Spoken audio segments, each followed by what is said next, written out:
Good evening, sir. Good evening, Mr. Vivek Kalia. It is a pleasure to have you here. Thank you for accepting our invite. Team nv-Ratna and ISBR Business School are immensely proud and honored to have a personality such as you here with us. Now, Mr. Vivek Kalia describes himself as an agile, adaptive, and empathetic leader. And after 21 years of experience in the AV with a totality of 23 experience in the fields of business operations, business performance, procurement, and HR management, he is currently the head of business operations at AIRBUS. And to have such a huge personality with us in our Navratna series is a honor for us. Thank you so much for accepting our invite and welcome, sir. Thank you, Girba, and thank you, SBR, for this opportunity. I think I'm humbled uh, to get to speak to you and share my thoughts. So I'd look forward to adding value through my thoughts to you. Thank you. And we look forward to hearing those from you, sir. Now, our first question here is that you have served in the Indian Navy for 21 years, as I had mentioned. So, first, we would like to know how was your experience and what were the lessons you had learned throughout this journey of yours.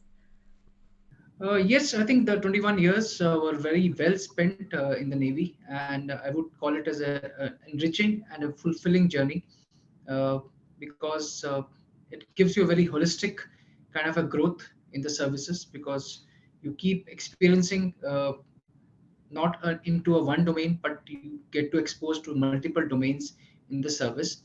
As you have seen that various domains where I've worked for, so it's all thanks to the Navy that I got such a multifaceted exposure to working with the multifaceted teams all across.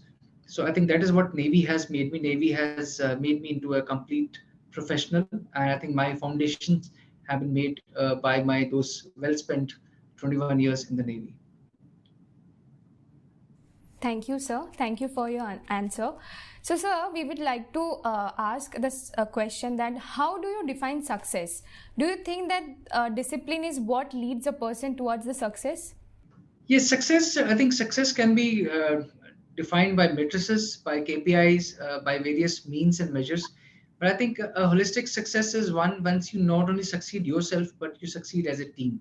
When you're able to make impact collectively as a team, I think that is what I would define success to be, where you are able to, I think, collectively work together and are able to achieve a particular goal where everybody's contribution counts because like there's a hand has got five fingers, each finger has got a different role to perform. So similarly each team member contributes, and I think then the sweetness of the success or any failure, I think you have a complete experience into self. So that I would say a success is when the whole team contributes together and we all get elated through the output which we get collectively as a team. So that's what I would define success. And yes, discipline plays a major role into it because it keeps you on track with regards to what you intend to do.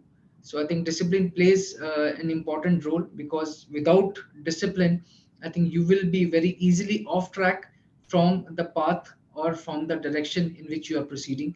So it helps you keeping yourself and your intentions on track. That's what discipline does to you. Completely agreed, sir, and especially about the teamwork and leadership. It shows your leadership and your defense background. So you've shifted from Indian Navy to the corporate world, and there was definitely a big change in the work culture also. So was this easy transition, and how did you revamp yourself and prepare yourself for the corporate world? Yes, I think any transition is tricky, and especially once you're transitioning after 2 decades or working in a one particular set of environment, I think it is always tricky. So I had to prepare myself. I had to mold myself, and for the future which I was looking at.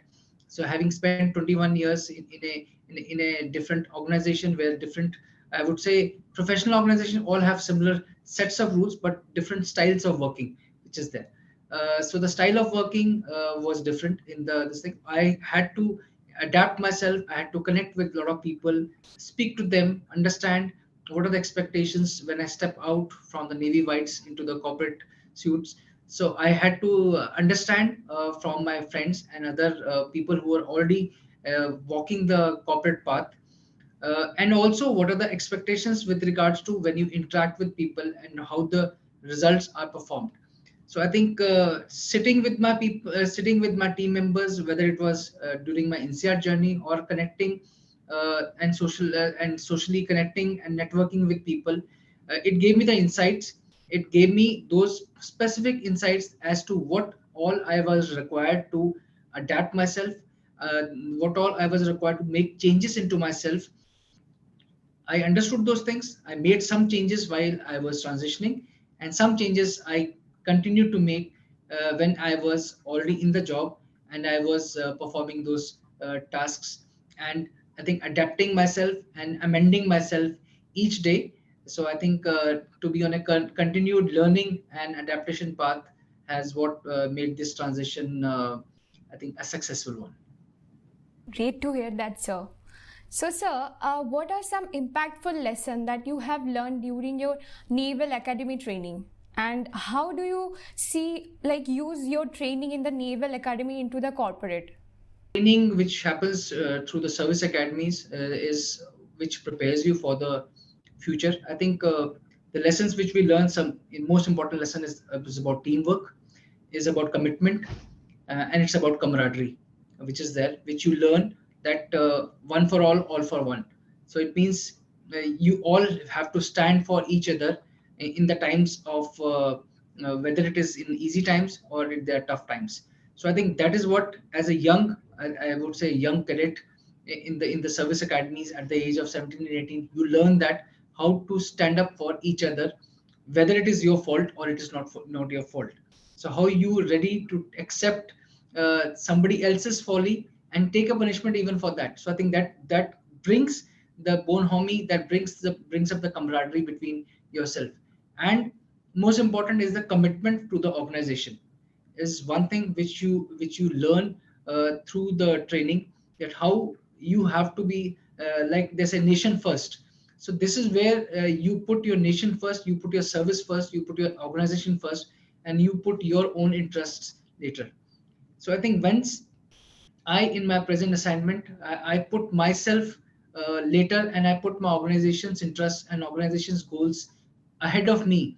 I think I'm able to deliver results which are as per my expectations and sometimes beyond my expectations, because I'm working towards keeping the interests of my organization at more superior than to me.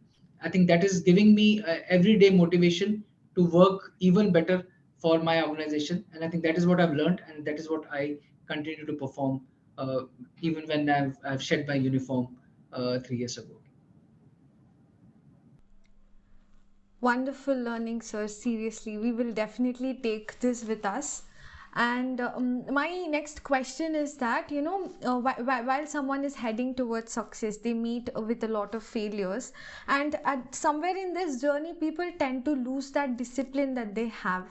Now, what would your advice be for all those young people out there trying to achieve success and going through these failures to stay focused on their goal but not leave discipline behind while they're running towards it? Yes, I think success and failures are both part of the journey. You have to accept and embrace. Accepting failures is definitely difficult. It's not easy. It's easy said than done, but it definitely takes a lot of moral courage to accept failures and then move on. So I think while failures teach you a lot more lessons as compared to success, so that is what you have to see, that if you see a failure as a roadblock or a wall in front of you, then you will not be able to circumvent it and probably achieve towards your goal. But if you take that failure as an opportunity to maybe reflect upon yourself and see what went wrong, and are able to decipher out, okay, this is what are the steps which I should have performed, or this is the step where I faltered, or this is the effort which I probably did not put this adequately. So if you are able to reflect upon uh, take feedback from people and then utilize that feedback to improve yourself and then continue to persevere towards the goal, I think that is what will lead you towards a success eventually. So I think remaining yourself focused on the task which is ahead of you, uh, even in the even when you're staring failure, I think it keeps you on track. So I think perseverance is very, very important in this case, and reflecting and taking and acting upon a feedback is important. So I think those are some things which keeps you on track, and I think discipline and perseverance plays a major role into this. Thank you for your advice, sir. We'll surely follow that. So, sir, my next question is, what are some of the techniques that you think is required to make your job easier or to make it more effective? See, as a professional, you get a lot of information. First of all, once you are in especially once you are in a maybe in a leadership position or in a senior position, you are required to deliver results. You are required to deliver decisions which are effective and which are, I think, proactive decisions which are there rather than procrastinating on decision making. So I think your ability to assimilate and digest data and convert that data into information and decisions is one thing which I think the people in the leadership positions uh, are required to do. So if you are able to digest the data, sift it out, uh, throw out the junk, and retain the useful information, and based on that information and the collective input of your team, you're able to give decisions to the team so that they start proceeding in the right direction, is what is the requirement. And I think those are the techniques which are there. So your ability to absorb information and draw out the right information from there is something which we as individuals are required to do it. And I think that what helps us in performing our tasks and being successful. Very true indeed, sir. Now, my next question is, as a business operations head, what do you think are your greatest strengths? I would say, as a professional or as performing any role, whether present or in the future, I think uh, definitely is decision making is one thing which is very, very important, because nowadays the work dynamics are so fast that you're required to give you require to be agile in your work, the way you perform your work. You require to be adapted to the way you adapt to the circumstances which change so dynamically around you. And once you're able to give I think the right direction to the team, I think it leads towards leads towards success. So I think what is important, I would say, for me is that I am first of all be a good listener to my team members inputs which are there, because you are not you are, I would call myself as a leader of experts. So you have to listen to the team members who got more detailed information, who are have got the absolute down to the earth information which is available. Listen to their information, imbibe it, and give them the right direction to perform that task. I think that is what I think is keeping me on track with regards to my assignments are concerned. Great, sir. Great. So, sir, do you think being in Indian Navy previously had influenced your career choices? Like, does it have any impact in your career today? I think what I am today is because of those 21 years foundation which is there. So every professional organization has got the same virtues and the same set of values. So what I gained in those 21 years is the foundation on which my next career is standing on. So I definitely credit my time invested and the lessons which I learned from my previous uh, career, which I have utilized well. Anything which were required to be adapted and amended and to be let go as a baggage, I think I've let go that, so that that doesn't drag me back, or that does not play as a hindrance in performing of my tasks which are there. So you have to take all the good from the past, definitely, which I gained from those 21 beautiful years I spent in the service. And in case there are some habits, some traits which were there, which may have been little detrimental to the way the present work environment requires me to perform.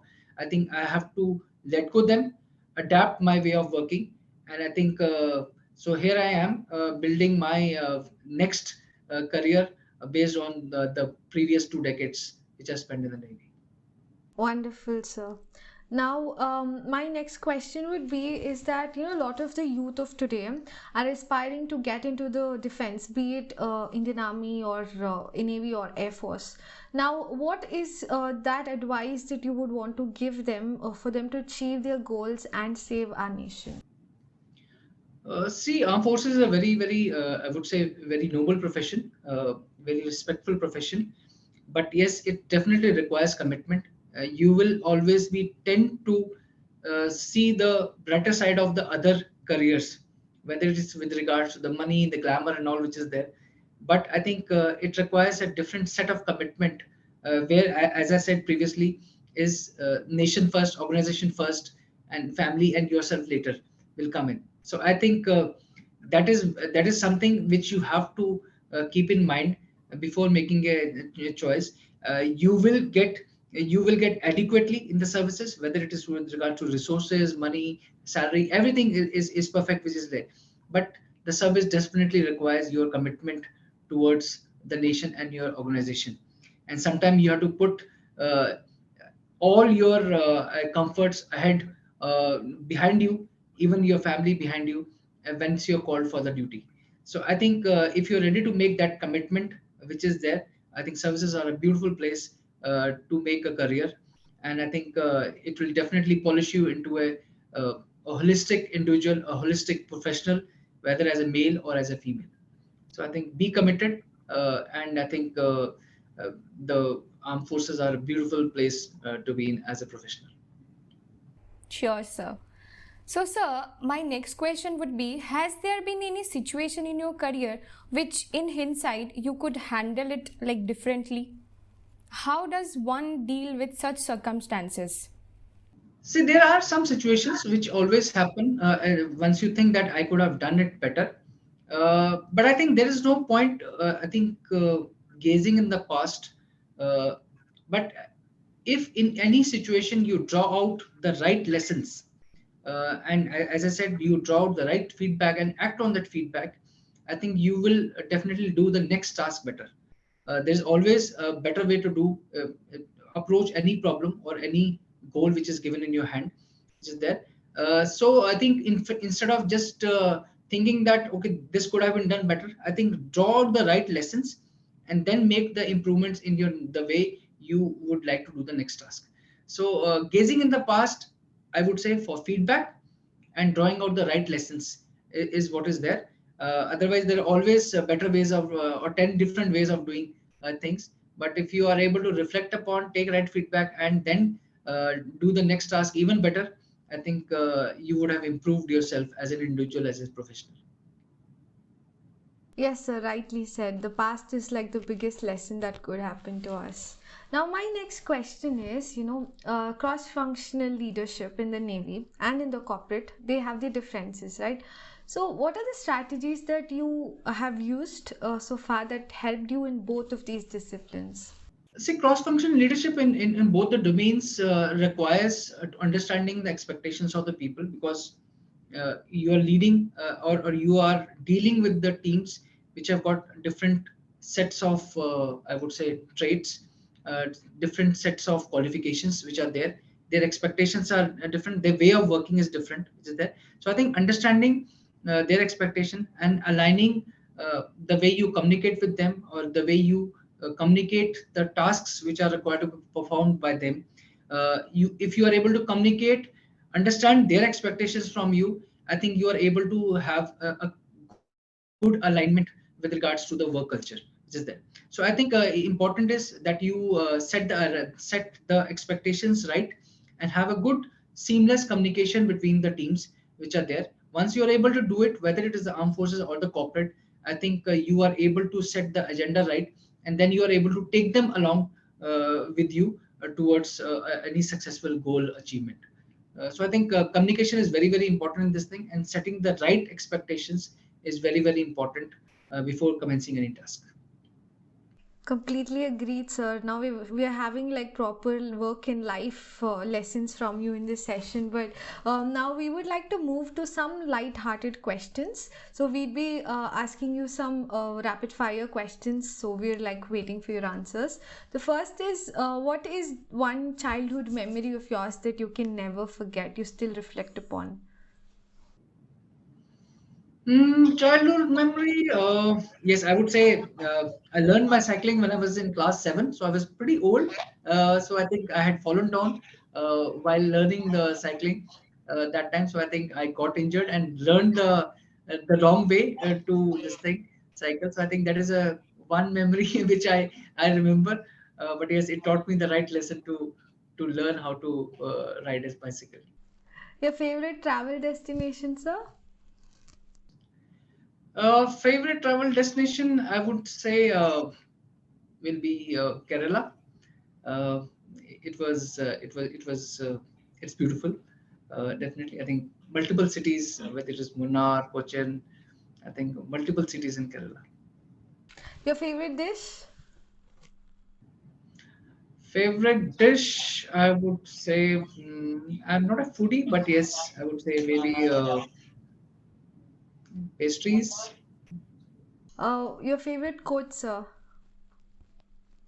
Once you give your 100%, you can be outnumbered, but you can never lose. Ah, beautiful. So, what is one habit you think everyone should have? uh, I think everybody should have a commitment. Last movie you'd watched? Uh, I watched the last movie was No Time to Die. So, what is the best advice you've ever gotten?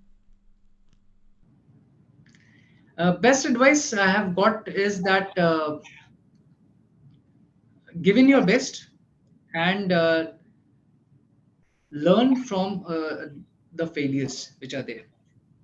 Because look at the brighter side of the failure, and I think there is always something better in store for you.